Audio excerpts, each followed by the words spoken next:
When Jim Prentice first talked with his wife Karen early in their marriage about entering political life, he promised not to get too involved until their 3 daughters were a little older.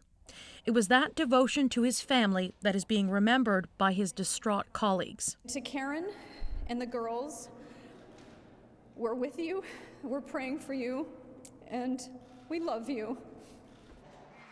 In the early 2000s, the time was right for Prentice to enter the national political realm just as the modern conservative movement was born.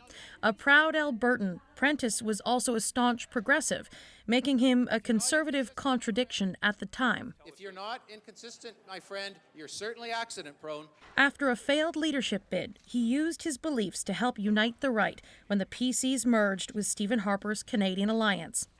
Calgary voters elected him as their member of parliament in 2004, but not long after, his progressive leanings landed him in trouble. What moral authority do we as a society have to say to those fellow citizens, you are not entitled to the same thing we are, which is a civil marriage? Prentice was just one of 3 conservatives to support a Liberal government bill on same-sex marriage.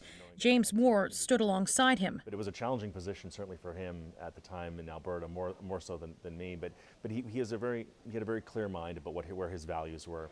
Prentice's values became his strongest asset, and Stephen Harper respected that about him. He has earned the highest respect, not just of me, of all his colleagues. In return, he was handed some of the most challenging positions in cabinet, serving as Minister of the Environment and Minister of what was then called Indian and Northern Affairs.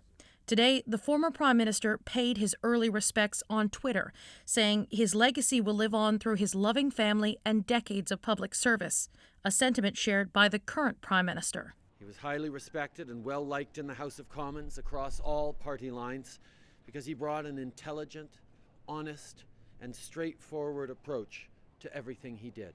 It is time for me to pursue new opportunities outside of public life. After 4 years in cabinet, Prentice returned to the private sector in 2010, where he was incredibly successful, but he couldn't resist the lure of politics for long.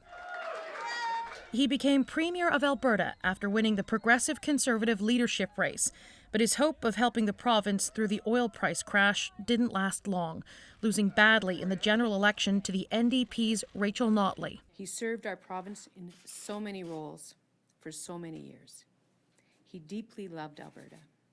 He worked tirelessly for all of us. His final political battle didn't have the outcome he'd hoped for, but he was content with the prospect of spending more time with his family. Katie Simpson, CBC News, Ottawa.